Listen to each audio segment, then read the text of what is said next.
GOAT format is one of Yu-Gi-Oh's legacy formats, and certainly the most popular. There's always been one card that has broken the format, not just because it is a very solid all-around card, but it accidentally is valid and is also not valid for the format at the same time, depending on who you ask. And if you like this content, be sure to subscribe. It really helps out the new channel. Let me know what you'd like me to talk about in the comments below. EXARION Universe is a monster with 1800 attack and 1900 defense, one of the best stat lines on a level 4 you could ever ask for at the time. It could also drop its attack by 400 to deal piercing damage, something that was reserved for one of the best monsters of the format, Air Knight Parshath. The fact that this monster took a tribute was offset mainly by the fact it gave you a card draw every single time it dealt damage, but it was still much harder to utilize than EXARION Universe, considering it had only 100 less attack and could beat over most things in the format, even easily dealing damage to a set Spirit Reaper or Morphing Jar with no real downside or commitment. Hitting over the titular GOAT tokens from Scapegoat would be a devastating blow to the opponent's life points, especially with the near guarantee that it could happen 3 more times. In a battle of 1-for-1s like GOAT format, every little bit of value counts. This rings especially true in the fact that its defense was the same as Parshath's attack, leading you to saving yourself from your opponent getting free advantage, so it even countered the card it was better than. It was only outclassed by Gravekeeper's Spy in this regard, which didn't outclass EXARION overall, but certainly complemented it.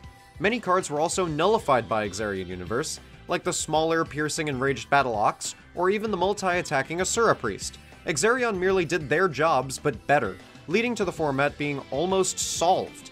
Creative deck building choices were cast aside, but many players felt it had a great place in the meta because it bound GOAT format together. The argument was that, if the meta is solved, the matchups will be more skillful by default, a sentiment that's also shared in 2013 Dragon Ruler format and quite a few other legacy formats.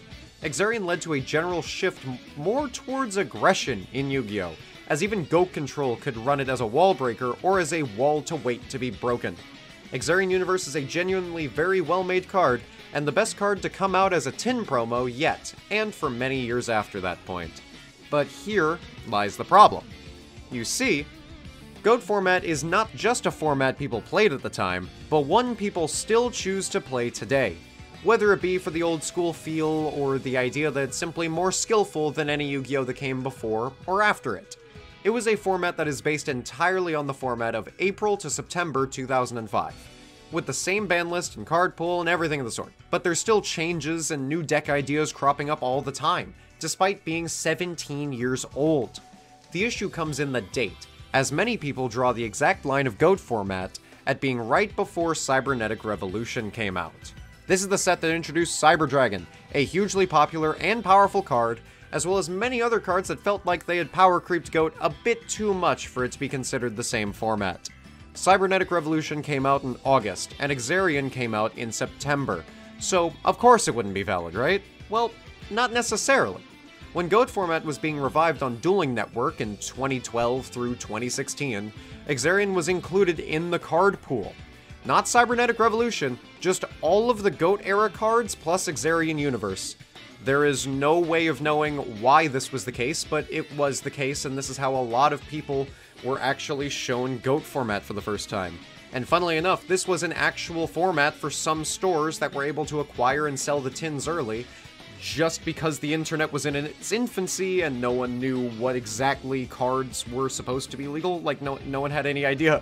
So they were just playing GOAT with EXARION before the tins came out, and even before Cybernetic Revolution came out. So it was very, very confusing at the time. This is how many people still play today, despite it being historically inaccurate. This leads to EXARION warping not only the metagame, but people's perceptions to say it is the GOAT format. While being incorrect, no one can deny that this is still a format that people enjoy for being a good amount faster than traditional GOAT format, and the war shall wage on forever as to which is not only the true GOAT format, but the better GOAT format. What do you think? If you liked this video, go on ahead and watch this one where I talk about another format-defining card, except this one wasn't really around for too long.